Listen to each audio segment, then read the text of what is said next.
Coming up to the last couple of Lightsaber Duel videos, and I think maybe I should polish them off before Kenobi, because we're no doubt going to get some bangers there. Or not, they might be terrible, but I don't want to think about that. I've gotten a lot of comments asking to do the sequels, Grievous vs Obi-Wan and Palpatine vs Windu. So first off, since this is an episode 3 video, I just want to say, this fight, it doesn't do anything for me. I don't especially love the setting, I don't especially love the forearms thing, even as a kid it seemed like a bit of an action figure move. I like Grievous, but he gets his ass handed to him way too easily.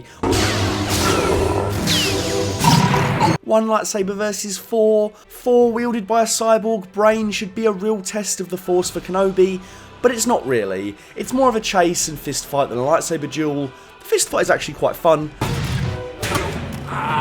And I do enjoy that Kenobi just smokes his cyborg ass. So uncivilized. But to be honest, the Hello there. and these two droids in the background being best buddies are both more iconic than the duel itself. But Palpatine and Windu is my guilty pleasure lightsaber duel, even more so than Dooku versus Yoda, Anakin and Obi-Wan, because in spite of its shortcomings, that has some good moments. This fight has... It's kind of hard to defend. I can already hear some of you racing to the comments to tell me what a dickhead I am, saying I don't enjoy Grievous versus Kenobi, but I'll eat this shit up. Well, I'm sorry, but I do. I dig this fight a fair deal for what it is. This is like Dumbledore versus Voldemort, but I actually give a shit. Two masters who rarely get stuck in live action, finally showing the full scope of their powers in a showdown that decides the fate of the galaxy. It might have some weak choreography and some weird digital replacements, but this duel features two of my favourite Star Wars actors facing off, and the crescendo is probably the most important moment in the whole trilogy. Windu or losedu, this is nowhere near the worst fight in the Star Wars saga. Right off the bat, I've got to be honest and say that having these two in the duel is what generates a lot of my goodwill, and can you really blame me? Samuel L. Jackson and Ian McDiarmid are two of the best things about the prequels. Getting Sam Jackson in on these prequels was great casting. In 1999, hot off a string of successful parts in some of the biggest movies of the decade, having Sam Jackson play the most prominent Jedi next to Master Yoda was a great call. And in every movie we got to see a little bit more of both top tier Jedi Masters in action. In Phantom they're just sitting around, and in Clones we get to see them swing their sabers for the first time. Yoda gets to fight Count Dooku, but unfortunately we never see Windu cross blades with anyone. That's why when this moment played in the trailer everyone lost their shit, because finally Mace Windu was going to have a lightsaber duel with someone. You're under arrest, Chancellor. Are you threatening me, Master Jedi? And really, who else but Palpy? Ian McDiarmid is having so much fun in this role, and every turn of his performance is so satisfyingly theatrical. I am the Senate. Not yet. I was right. The Jedi are taking over!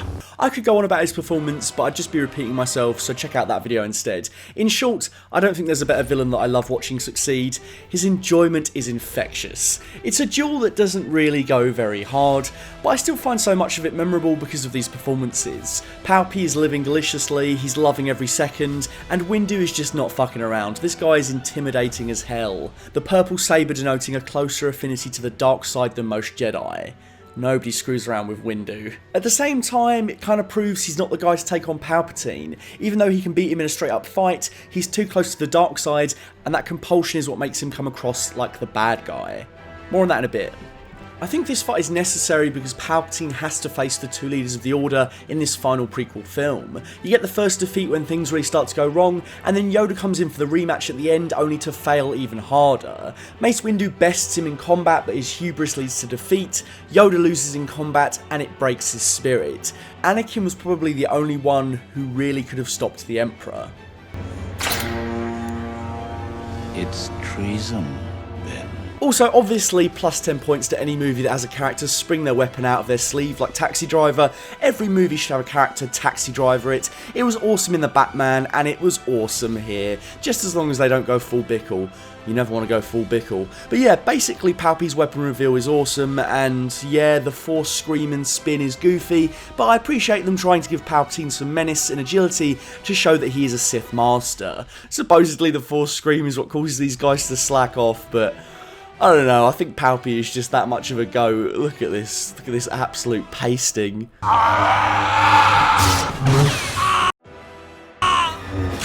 At least Kit Fisto pops off some blocks, the rest of them should be bloody embarrassed.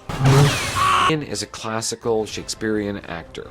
You know, the last thing in the world that he can do, or wants to do, is be a Jedi Master. The problem with the fight here is you don't have the athleticism of McGregor and Christensen, nor do you have big CGI spectacle to hang the fight on. Sam Jackson was around 55 at the time, and Ian McDiarmid was around 60. Don't let the Paul Rudds of the world fool you. These are two middle-aged men that don't do a lot of sword training in their spare time, and that's gonna show. I think it really came off. I was very worried about it when we were shooting, and I know how uncomfortable Ian was. Both of them were. I knew we'd be shooting those scenes in about 5 days, so I didn't have that long with Nick to get up to speed.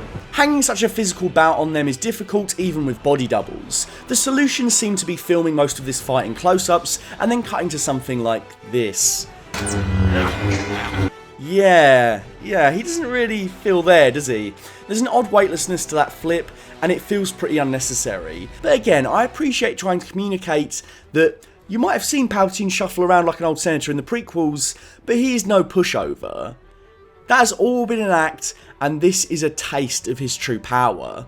The Dooku fight in episode 2 also relied on a lot of close-ups, but it made it feel more organic to the scene because Anakin kills the lights. We can push in and get up close and personal, the only things illuminating Christopher Lee and Hayden Christensen's faces being the lightsabers. Here you kind of want the cinematography to pull back more. When it occasionally does, it's awesome. I love it when the window shatters as the two spin their blades in unison.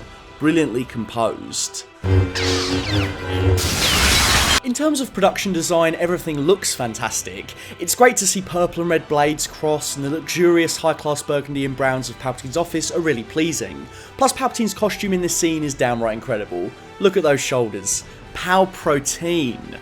The only problem is it looks so flat against the CGI backgrounds and the CGI replacement on Palpatine's face, but these effects were breaking new ground in the early 2000s, and it's not as egregious as seeing green screening done only marginally better in 2022. Thank God for volume. I said in a previous video that I like that there is no clear winner. Windu does appear to kick his ass, but since it provides the impetus for Palpatine to turn Anakin and ultimately kill the Jedi Master, I'm not so sure. For a guy that had a decades-long plan in the making, it doesn't seem so ridiculous for him to throw the fight as he senses Anakin entering the building. This guy just took out several Jedi Masters in seconds, and you're telling me this isn't a possibility?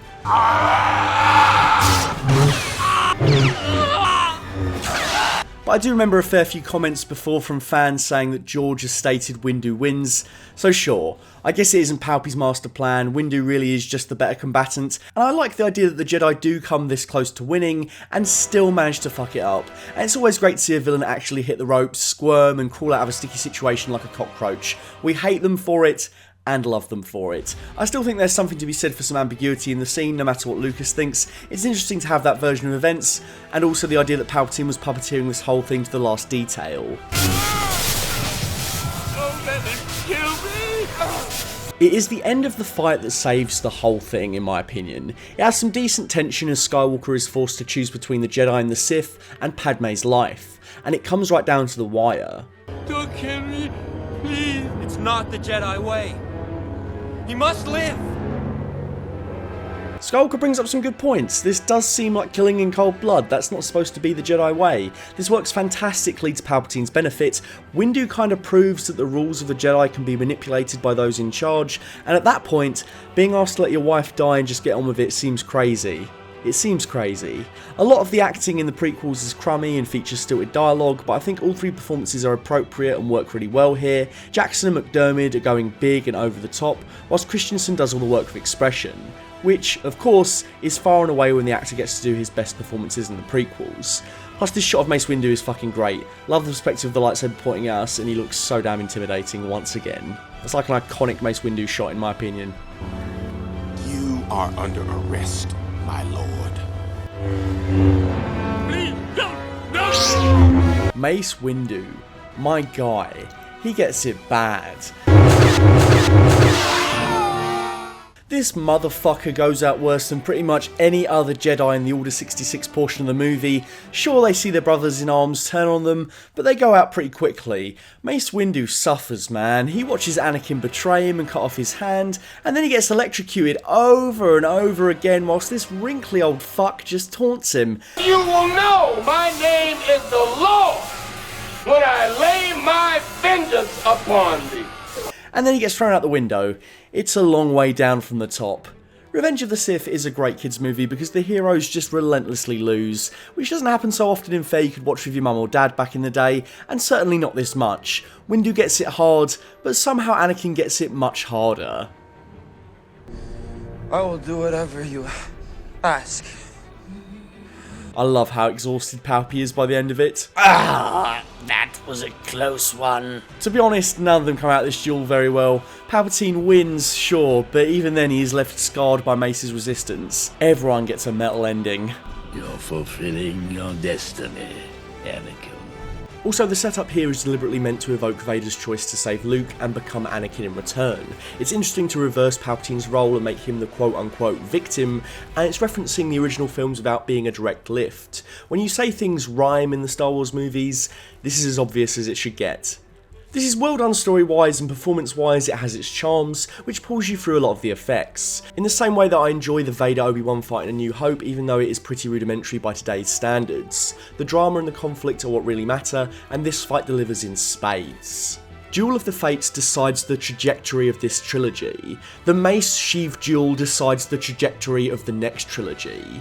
This was the moment, in spite of everything, that could have turned Anakin's fate around. It's a duel that's outcome affects every single character in the Star Wars universe. It births the Age of the Empire and the dark legend of Darth Vader.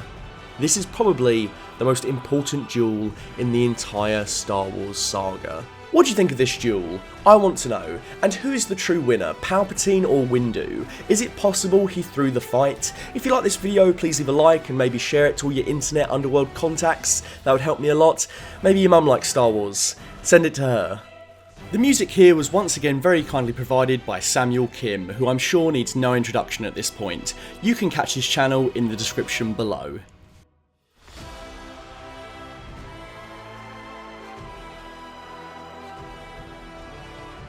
A big thank you to my full fat tier patron, Dr. Chike. If you'd like to donate money to my Patreon, you can find me at patreon.com/fullfatvideos. If you'd like to find me on Instagram, you can find me at full_fat_videos. And if you'd like to find me on Twitter, you can find me at, you guessed it, at fullfatvideos.